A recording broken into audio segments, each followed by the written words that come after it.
नमस्कार बच्चों।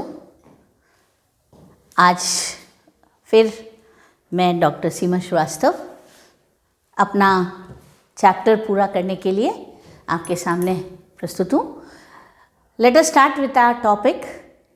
कल हमने बात की थी वेदरिंग के बारे में कि वेदरिंग है क्या, उसके इंट्रोडक्टरी पार्ट पे थे हम कल। आज हम बहुत अपशय के प्रकार यानी कि टाइप्स ऑफ वेदरिंग पर चर्चा करेंगे। बहुत सिंपल टॉपिक है लेकिन बहुत इलैबोरेटेड टॉपिक है और क्वेश्चंस यूनिवर्सिटी के एग्ज़ाम्स में अक्सर पूछे जाते हैं इस टॉपिक में। तो आप लोग ध्यान से सुनिएगा कि अपशय वैसे क्या है। अपशय हम जब रिवाइज करते हैं तो अपशय है वेदरिंग, मतलब टू विदर, किसी चट्टान का बिखरना, टूटना या डिकम्पोज होना, एक्सफोलिएट होना, उसको हम क्या बोलते हैं कि अपशय, वेदरिंग। ठीक है। अब उसके जो प्रकार थे, वो कारक थे, वो भी हमने कल अपनी चर्चा में उनका जिक्र किया था। आज हम उनके बारे में नहीं करके और आज हम अपशय के प्रकार, किस तरह से किस चट्टानें टूटती हैं, तो वेदरिंग के टाइप्स। ठीक है। Late us start. पहला है भौतिक या यांत्रिक, यानी कि फिजिकल और मैकेनिकल वेदरिंग। फिजिकल और मैकेनिकल वेदरिंग में कुछ पॉइंट्स हैं, यानी कि ताप परिवर्तन द्वारा इंसोलेशन, मतलब ताप, सूर्य ताप की वजह से।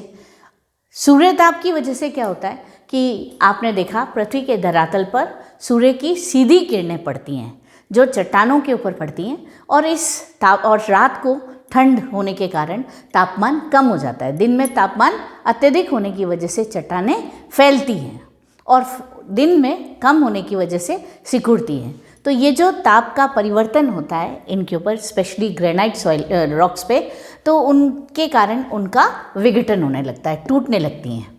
तुषार द्वारा पिंड विघटन, यानी कि फ्रॉस्ट आपने देखा होगा बच्चों कि जो ओस है वो कई पत्थरों के तेड़ होती है, एक गैप होते हैं, उनके अंदर रात को जम जाती है, और वो जो है ओस, फ्रॉस्ट जो है वो रात को जमने के कारण ठंडी रहती है और दिन में वही पानी वही पिघलने लगता है और फैलने लगता है, जिसकी वजह से वो दरारें और भी बढ़ने लगती हैं और विघटन होने लगता है चट्टानों का।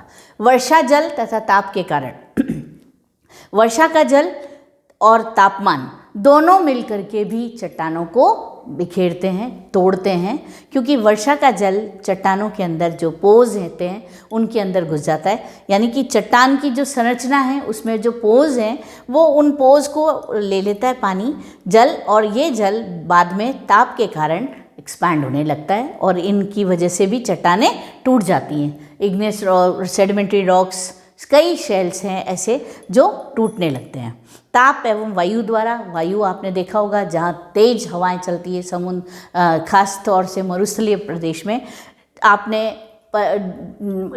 जो चट्टानें देखी, छोटे छोटे पत्थर देखे हैं, पर्वत देखे हैं, वो पिंड हवा के द्वारा, प्रेशर के द्वारा वो टूट जाते हैं और बिखर जाते हैं जब वो बड़ी चट्टानों से टकराते हैं। ठीक है। दाब मुक्ति द्वारा विघटन, कई दफ़े क्या होता है, धरातल के ऊपरी परत पर बड़ी बड़ी चट्टानें होती हैं। ठीक है। बड़े बड़े पत्थर प्रेशर वाले होते हैं और इनके नीचे जो छोटे पत्थर होते हैं वो इनके प्रेशर की वजह से बिखरने लगते हैं, और जब ये चट्टानें टूट जाती हैं ऊपर पर्यावरणीय प्रभाव के कारण, जब ये टूट जाती हैं तो इनका प्रभाव इनके ऊपर भी पड़ता है। तो इसकी वजह से क्या है, ये टूटने लगते हैं और चट्टानें खत्म होने लगती है, विघटित हो जाती है।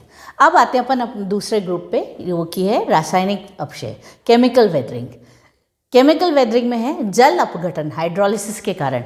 ये समवॉट बहुत कुछ जो मैंने आपको यहाँ समझाया वैसे ही है कि जो प्राकृतिक जल है उसकी वजह से इन चट्टानों में फैलना शुरू होता है और विघटित होने लगती है हाइड्रोलिसिस की वजह से। जल संयोजन, वो भी उनके जो चट्टानों के जो गैप्स हैं उनमें भर जाता है, जिसके कारण ऑक्सीजनेटेड जल, कार्बन डाइऑक्साइड और ऑक्सीजन और अम्लीय पदार्थ आपस में मिलकर के उसके अंदर केमिकल रिएक्शन करते हैं, जिसकी वजह से ये चट्टानें टूटने लगती हैं। सिलिका पृथक्करण आपने देखा होगा पत्थरों में, कई पत्थरों में, स्पेशली फेल्सपार वगैरह में सिलिका की मात्रा होती है। और ये सिलिका जब ऑक्सीजनेटेड वाटर यानी कि जल के उसमें संपर्क में आती है तो ये चट्टानों को तोड़ने में मदद करती है।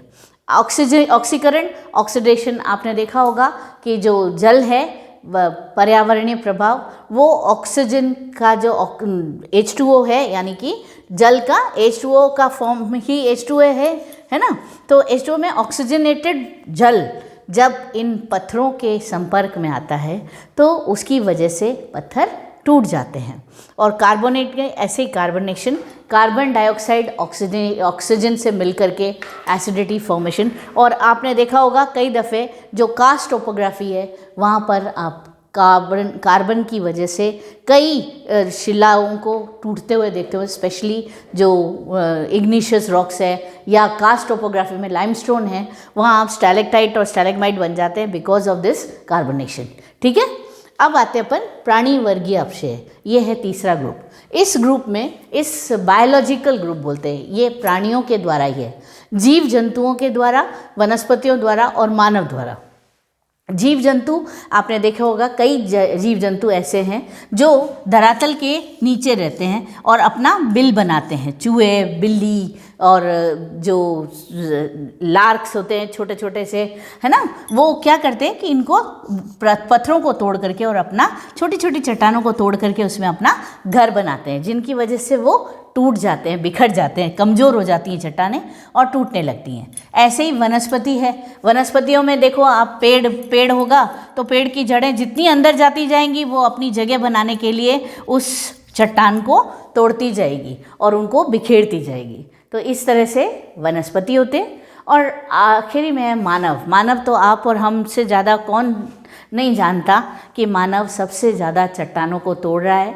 आज सिविलाइजेशन की तरफ हम बढ़ रहे हैं, लेकिन सिविलाइजेशन के लिए हमने क्या किया है, प्रकृति को नष्ट करते जा रहे हैं, प्रकृति को काफ़ी नुकसान पहुंचाते जा रहे हैं। क्यों? क्योंकि हम बड़ी बड़ी इंडस्ट्रीज़, बड़े बड़े मकान, अर्बनाइजेशन की तरफ बढ़ रहे हैं, नगरीकरण की तरफ बढ़ रहे हैं, और हम उसकी वजह से इन चट्टानों को ज़्यादा से ज़्यादा तोड़कर काम में ले रहे हैं अपने स्वार्थ के लिए। थैंक यू बच्चों, मैं आशा करती हूँ आपको ये समझ में आया होगा और आगे भी नए लेसन के साथ मिलेंगे हम। Thank you.